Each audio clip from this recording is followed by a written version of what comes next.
বন্ধুরা, তোমাদের প্রিয় ইউটিউব চ্যানেল ডাব্লিউবি প্লাস পয়েন্টে তোমাদের সকলকে জানাই স্বাগত। প্রতিদিনের মতো আজকেও আমরা ডাব্লিউবিপিএসসি ক্লার্কশিপ পরীক্ষায় আসার মতো সম্ভাব্য প্রশ্ন এবং তার সাথে প্রিভিয়াস ইয়ারের কিছু প্রশ্ন নিয়ে আমরা আলোচনা করব। ক্লাসটা তোমাদের জন্য খুবই ইম্পর্টেন্ট, তো ক্লাসটা প্রথম থেকে শেষ পর্যন্ত মনোযোগ সহকারে দেখো। আজকে আমাদের প্রথম প্রশ্ন হচ্ছে, প্রাচীনকালে বর্মা বা মায়ানমার এটা কী নামে পরিচিত ছিল? তো প্রাচীনকালে বর্মা বা মায়ানমারের নাম ছিল হচ্ছে, মনে রাখবে, সুবর্ণভূমি। অপশন সি হয়ে যাবে সঠিক অ্যান্সার। নেক্সট প্রশ্ন, কোন মুসলমান অনুপ্রবেশকারী সৈন্যসহ নালন্দা বিশ্ববিদ্যালয় ধ্বংস করেছিল? খুব ইম্পর্টেন্ট প্রশ্ন, এটা অনেকবার পরীক্ষায় এসেছে। তো প্রশ্নটা সঠিক অ্যান্সার হয়ে যাবে অপশন সি, মোহাম্মদ বিন বখতিয়ার খলজি। তো নালন্দা ছিল প্রাচীন ভারতে একটি বৌদ্ধ বিহার এবং শিক্ষা প্রতিষ্ঠান, যা 5ম শতাব্দীতে স্থাপিত হয়েছিল এবং খ্রিস্টীয় 12 শতকের মধ্যে বিদ্যমান ছিল। এটি কয়েকবার আক্রমণ করা হয়েছিল, তবে এর মধ্যে সর্বশেষ এবং সবচেয়ে ধ্বংসাত্মকারী ছিল হচ্ছে মোহাম্মদ বখতিয়ার খলজির হাতে। নেক্সট প্রশ্ন, ভারতে প্রথম রূপোর ব্যবহার কোথায় খুঁজে পাওয়া গিয়েছিল? তো ভারতে প্রথম রূপার ব্যবহার খুঁজে পাওয়া গিয়েছিল হচ্ছে হরপ্পা সভ্যতায়। অপশন এ হয়ে যাবে সঠিক আনসার। এর পরের প্রশ্ন হচ্ছে,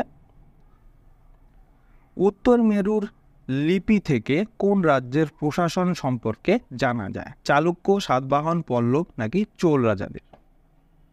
তো মনে রাখবে, উত্তর মেরুর লিপি থেকে চোল রাজাদের প্রশাসন সম্পর্কে জানা যায়।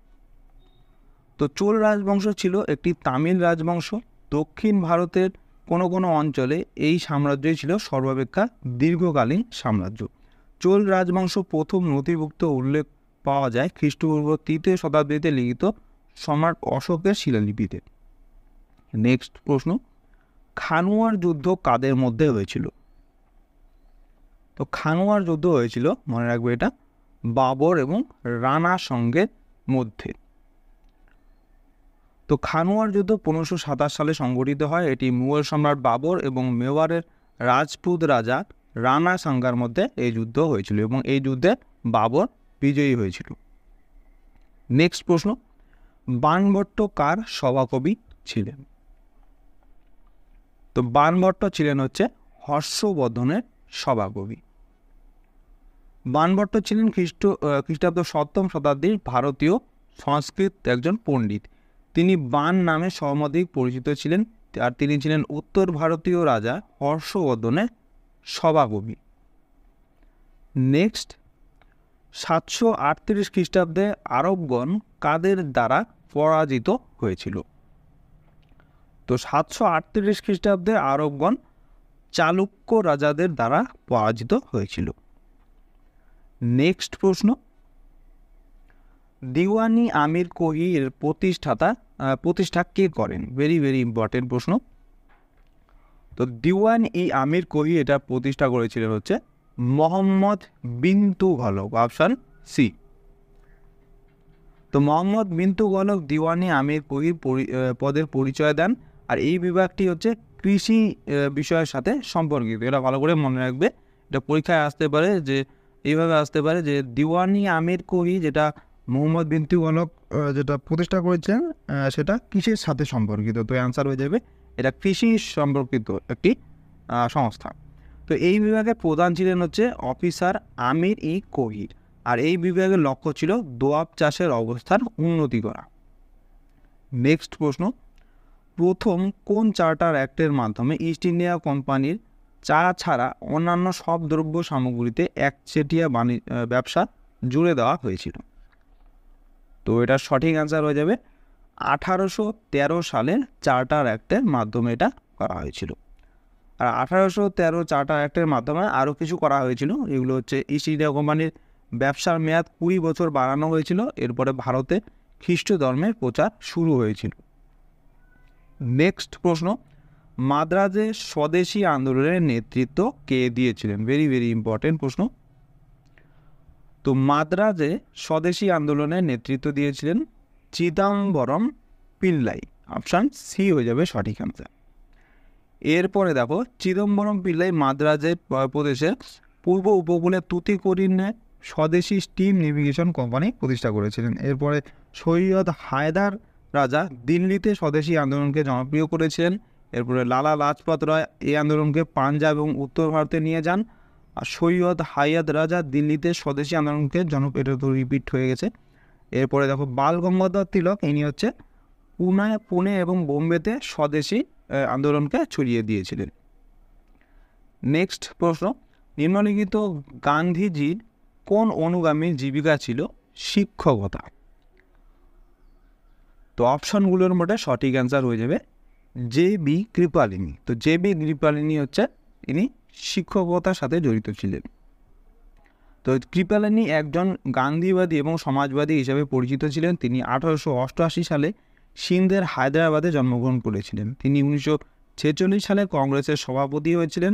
1947 সালে স্বাধীনতার পরই তিনি তার পদ থেকে পদত্যাগ করেন। এই সময় দলের মধ্যে সমীকরণ পরিবর্তন শুরু হয়েছিল। আর জওহরলাল নেহরু এবং ইন্দিরা গান্ধী উভয়েই তীব্র সমালোচক ছিলেন কৃপালিনী। আর 1975 সালে জরুরি অবস্থা ঘোষণাকালীন সময়ে গ্রেপ্তার হওয়া প্রথম রাজনৈতিক নেতা হলেন জে.বি. কৃপালিনী। নেক্সট প্রশ্ন, অরবিন্দ ঘোষকে কেন গ্রেপ্তার করা হয়েছিল? ভেরি ভেরি ইম্পর্টেন্ট প্রশ্ন। তো অরবিন্দ ঘোষকে গ্রেপ্তার করার কারণ হচ্ছে তিনি আলিপুর বোমা মামলার সাথে জড়িত ছিলেন তিনি। তো তিনি ক্রমশ ভারতীয় জাতীয় আন্দোলনের জাতীয়তাবাদী রাজনীতি এবং বাংলায় অনুশীলন সমিতির ক্রমবর্ধমান বিপ্লবী আন্দোলনের সঙ্গে জড়িত হয়ে পড়েন। একটি শুনানির মামলা চলাকালীন একাধিক বোমা নিক্ষেপের ঘটনায় এই সংগঠনটি জড়িয়ে পড়লে অরবিন্দ ঘোষও গ্রেপ্তার হয়ে যায়। আর এই সময় তার বিরুদ্ধে আলিপুর ষড়যন্ত্রের অভিযোগ আনিত হয়।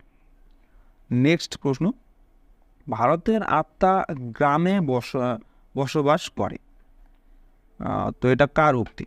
তো ভারতের আত্মা গ্রামে বসবাস করে, এটার উক্তি হচ্ছে মহাত্মা গান্ধীর। অপশন বি হয়ে যাবে সঠিক অ্যান্সার। নেক্সট প্রশ্ন, দ্য ইন্ডিয়ান স্ট্রাগল 1935-1942 এর রচয়িতা কে? খুব ইম্পর্টেন্ট একটা বই, ভালো করে মনে রাখবে। তো এই বইটি লিখেছিলেন হচ্ছে Subhas Chandra Bose. Option D. Next প্রশ্ন, আইন অমান্য আন্দোলনে সরোজিনী নাইডু কোন স্থানে সত্যাগ্রহীদের নেতৃত্ব দিয়েছিলেন? তো আইন অমান্য আন্দোলনের সময় সরোজিনী নাইডু ধারসানা এলাকার সত্যাগ্রহীদের নেতৃত্ব দিয়েছিলেন। তো 21শে মে বোম্বে থেকে প্রায় 150 মাইল উত্তরে ধর্ষণা লবণ কারখানায় কবি সরোজিনী নাইডু 2500 জনকে নেতৃত্ব দিয়েছিলেন। তিনি একজন ভারতীয় রাজনৈতিক কর্মী, ভারতীয় জাতীয় কংগ্রেসের সদস্য এবং কবি ছিলেন। তিনি ছিলেন প্রথম ভারতীয় মহিলা রাজ্যপাল, এটা ভালো করে মনে রাখবে। তিনি ছিলেন ভারতের প্রথম মহিলা রাজ্যপাল। আর তাকে মহাত্মা গান্ধী ভারতের কোকিল উপাধি দিয়েছিলেন। নেক্সট প্রশ্ন, লোকসভার প্রথম মহিলা স্পিকার কে ছিলেন? ভেরি ভেরি ইম্পর্টেন্ট প্রশ্ন। তো লোকসভার প্রথম মহিলা স্পিকার হলেন হচ্ছে মীরা কুমার। অপশান বি হয়ে যাবে সঠিক অ্যান্সার। তো লোকসভার প্রথম মহিলা স্পিকার ছিলেন মীরা কুমার। মীরা কুমার 2009 থেকে 2014 সাল পর্যন্ত লোকসভার 15তম স্পিকার ছিলেন। আর মীরা কুমার 2004 থেকে 2009 সাল পর্যন্ত সামাজিক ন্যায় বিচার ও ক্ষমতায়ন মন্ত্রী হিসেবে দায়িত্ব পালন করেছিলেন। এরপরে দেখো, ভারতের প্রথম মহিলা রাষ্ট্রপতি ছিলেন হচ্ছে প্রতিভা পাটিল। এরপরে প্রতিভা পাটিল হচ্ছে ভারতের 12তম রাষ্ট্রপতি ছিলেন, এটাও ভালো করে মনে রাখবে। নেক্সট প্রশ্ন, রাষ্ট্রপতি পার্লামেন্টের উভয় কক্ষে মোট কতজনকে সদস্য হিসাবে নির্বাচিত করে থাকেন? তো এটা সঠিক আনসার হয়ে যাবে মোট 14 জনকে। তো রাষ্ট্রপতি লোকসভায় যদি বলা, শুধু এখানে যদি বলা হতো উভয় কক্ষ না বলে শুধু লোকসভায় বলা হতো, তাহলে সেক্ষেত্রে অ্যান্সার হয়ে যেত 12। কিন্তু এখানে বলা হয়েছে উভয় কক্ষ, অর্থাৎ লোকসভা এবং রাজ্যসভা উভয় কক্ষে রাষ্ট্রপতি মোট 14 জনকে নির্বাচিত করতে পারেন। নেক্সট প্রশ্ন, ভারতের কোন রাজ্যে প্রথম মহিলা মুখ্যমন্ত্রী নিযুক্ত হয়েছিলেন? তো সঠিক অ্যান্সার হয়ে যাবে উত্তরপ্রদেশ রাজ্যে ভারতের প্রথম মহিলা মুখ্যমন্ত্রী নিযুক্ত হয়েছিল। তো মুখ্যমন্ত্রী হওয়া প্রথম মহিলা ছিলেন ভারতীয় জাতীয় কংগ্রেস পার্টির সুচেতা কৃপালিনী, যিনি 2 অক্টোবর 1963 সালের উত্তরপ্রদেশের মুখ্যমন্ত্রী হিসাবে শপথ নিয়েছিলেন। নেক্সট প্রশ্ন, আইএফএসসি কোড, এখানে একটু ভুল রয়েছে, আইএফসি কোড কত সংখ্যার হয়ে থাকে? তো আইএফসি কোড তোমরা সবাই জানো, ব্যাংকে এটা ইউজ করা হয়। তো আইএফসি কোডে মোট 11টি কোড সংখ্যা থাকে, এটা ভালো করে মনে রাখবে। তো আইএফসি বা ভারতীয় আর্থিক সিস্টেম কোড একটি 11 সংখ্যার আলফা নিউমেরিক কোড, যা ভারতের সমস্ত ব্যাংক ইলেকট্রনিক অর্থ প্রদান ব্যবস্থা করার সময় ব্যবহার করে, যেমন হচ্ছে রিয়েল টাইম গ্রস সেটেলমেন্ট, যেটা বলে আরটিজিএস পেমেন্ট, এবং এনইএফটি, এই 2 প্রকার পেমেন্টের সময় এটা ইউজ করা হয় আইএফসি কোডটি। নেক্সট প্রশ্ন, ভারতবর্ষের বৃহত্তম শিল্প কোনটি? তো ভারতবর্ষের বৃহত্তম শিল্প হচ্ছে iron and still industry. Next প্রশ্ন, ক্যাকটাসের পাতা কাঁটায় রূপান্তরিত হয়, এর কারণ কি? তো ক্যাকটাসের পাতা কাঁটায় রূপান্তরিত হওয়ার কারণ হচ্ছে বাষ্পমোচন রোধ করবার জন্য। নেক্সট প্রশ্ন, রক্তের উৎস, প্রকৃতি এবং তার বিভিন্ন রোগ সম্পর্কিত যে আলোচনা, তা কি নামে পরিচিত? তাকে কি বলা হয়? তো রক্তের উৎস, প্রকৃতি এবং বিভিন্ন রোগ সম্পর্কিত যে আলোচনা, সেই আলোচনাকে বলা হয় হেমাটোলজি, অপশন সি। নেক্সট প্রশ্ন, আবর্জনা স্তূপ থেকে বের হয় নিচের কোনটি, অর্থাৎ কোন গ্যাস নির্গত হয় আবর্জনা স্তূপ থেকে? তো মিথেন তো হবেই, তো এটাই হয়ে যাবে সঠিক অ্যান্সার, অপশন ডি। মিথেন এবং হাইড্রোজেন সালফাইড, এই দুটো গ্যাস হচ্ছে আবর্জনা স্তূপ থেকে নির্গত হয়। নেক্সট প্রশ্ন, নিচের কোনটি একটি নিষ্ক্রিয় অঙ্গ নয়? নিষ্ক্রিয় অঙ্গ নয় বলছে কিন্তু এখানে, ভালো করে দেখে অ্যান্সার করবে। তো সঠিক অ্যান্সারটি হয়ে যাবে এখানে option D, gall bladder. Gall bladder হচ্ছে কোনো নিষ্ক্রিয় অঙ্গ নয়, কিন্তু অ্যাপেন্ডিক্স, নেটিং মেমব্রেন এবং কক্সিস, এগুলো হচ্ছে নিষ্ক্রিয় অঙ্গ, এগুলোর কোনো কাজ নেই। তো অ্যাপেন্ডিক্স নামক এই উপাঙ্গটি খাদ্যনালীর বৃহদন্ত্র অংশের সংযোগস্থলে অবস্থিত থাকে। আর এই নিকটিডেটিং যে মেমব্রেন, এটা নিকটিডেটিং মেমব্রেন হচ্ছে একটি স্বচ্ছ এবং স্বচ্ছ তৃতীয় চোখের পাতা, যা কিছু প্রাণীর মধ্যেই থাকে, অর্থাৎ সব প্রাণীর মধ্যে এটা থাকে না। আর কক্সিস হচ্ছে সাধারণত টেইল বোন হিসাবে পরিচিত, সমস্ত বন মানুষের পশেরুকার কলামের চূড়ান্ত অংশ ছিল আগে, এবং ঘোড়ার মতো কিছু অন্যান্য স্তন্যপায়ী প্রাণীর অনুরূপ কাঠামো এটা, কিন্তু বর্তমান মানুষের এটা থাকে না। আর পিত্তথলি বা পিত্তকোষ বা যেটাকে বলা হয় গল ব্লাডার ইংলিশে, পরিপাকতন্ত্রের একটি নাশপাতি আকৃতির ফাঁপা অঙ্গ, যা যকৃতের ডান খণ্ডের নিম্নতলে উদরের আবরক ঝিল্লিহীন খাজে তির্যকভাবে অবস্থান করে। নেক্সট প্রশ্ন, জিপসামের রাসায়নিক নাম কি? খুব ইম্পর্টেন্ট প্রশ্ন। তো জিপসামের রাসায়নিক নাম হচ্ছে ক্যালসিয়াম সালফেট, অপশান সি হয়ে যাবে সঠিক অ্যান্সার। ক্যালসিয়াম কার্বোনেট না, কিন্তু ক্যালসিয়াম সালফেট, কিন্তু ভালো করে মনে রাখবে। ক্যালসিয়াম কার্বোনেট তো এটার সংকেত হচ্ছে CaCO3, এটা হচ্ছে ক্যালসিয়াম কার্বোনেটের সংকেত। আর ক্যালসিয়াম সালফেটের সংকেত, যেটা যাকে জিপসাম বলা হয়, এটা হয়ে যাবে CaSO4 2H2O, এটা হচ্ছে জিপসামের সংকেত। আর জিপসাম হচ্ছে একটি নরম সালফেট খনিজ, যা ক্যালসিয়াম সালফেট ডাইহাইড্রেট দ্বারা গঠিত হয়। নেক্সট প্রশ্ন, নিচের কোনটি অগ্নি নির্বাপক হিসেবে ব্যবহার করা হয়? তো অগ্নি নির্বাপক রূপে যেটা ব্যবহার করা হয়, সেটা অপশানগুলোর মধ্যে সঠিক অ্যান্সার হচ্ছে aluminium hydroxide, option C. Next প্রশ্ন, খনিজ গর্ভে জলের স্ফুটনাঙ্ক কেমন হয়? বাড়ে, কমে, একই থাকে, নাকি নির্দিষ্ট করে কিছু বলা যায় না? তো সঠিক অ্যান্সারটি হয়ে যাবে এখানে অপশান ডি, নির্দিষ্টভাবে কিছু বলা যায় না। খনিগর্ভে জলের স্ফুটনাঙ্ক নির্দিষ্টভাবে কিছু বলা যায় না, বিভিন্ন সময় বিভিন্ন রকম হতে পারে।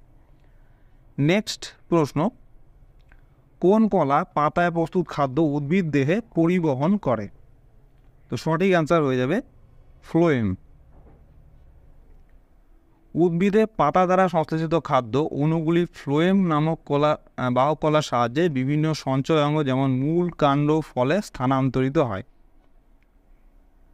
নেক্সট প্রশ্ন, মানুষের দেহে স্বাভাবিক উষ্ণতা 98.4 ডিগ্রি ফারেনহাইট, এটা সেন্টিগ্রেড স্কেলের মান কত হবে?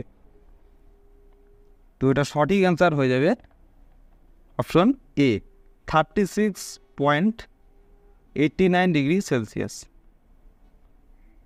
তো সেলসিয়াস স্কেলে এই তাপমাত্রা কত হবে? মানবদেহের স্বাভাবিক তাপমাত্রা সেলসিয়াস স্কেলে হয়ে যাবে 36.89 ডিগ্রি সেলসিয়াস।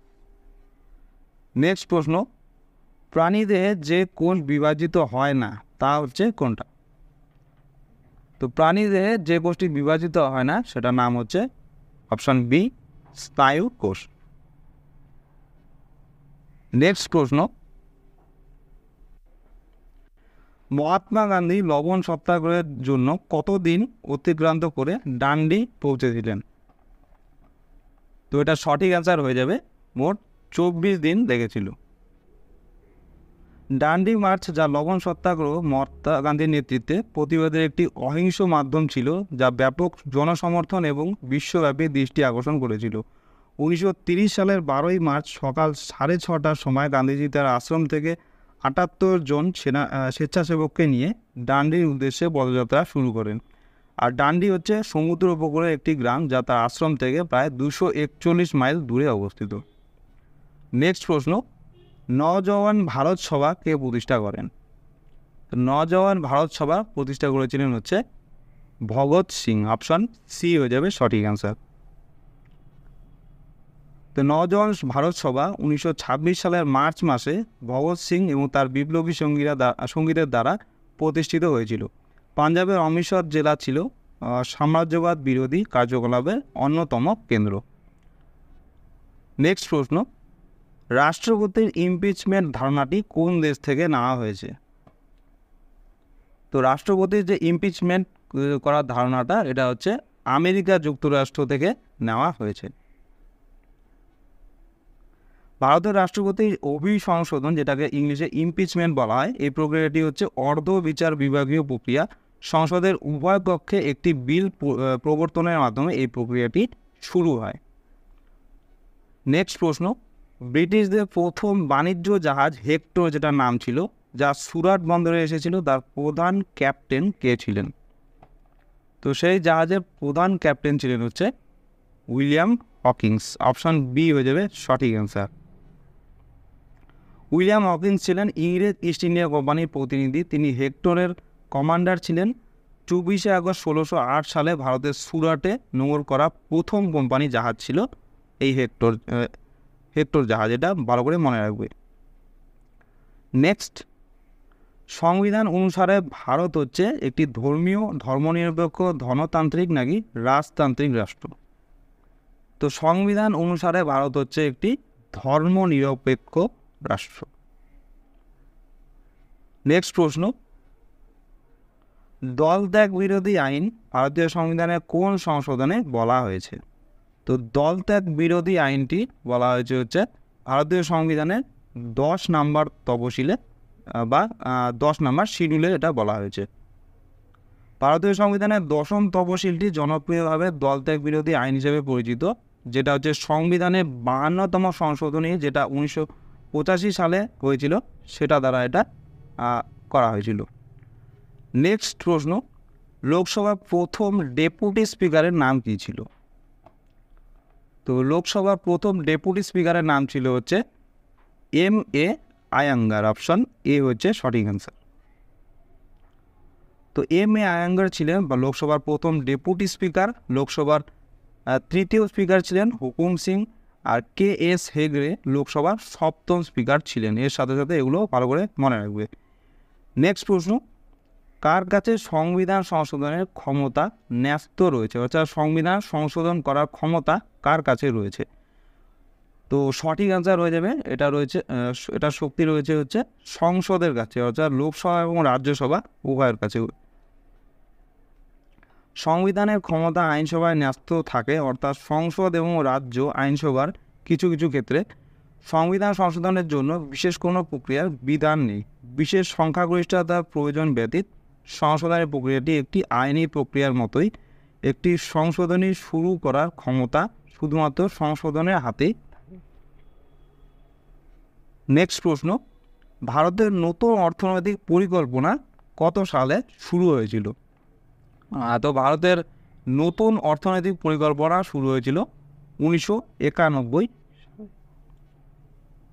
তো ভারতের নতুন অর্থনৈতিক নীতি 1991 সালে উন্মোচন করা হয়েছিল, যা কয়েক দশক ধরে প্রচলিত সমাজতান্ত্রিক নীতিগুলির থেকে একটি কঠোর পরিবর্তন ছিল।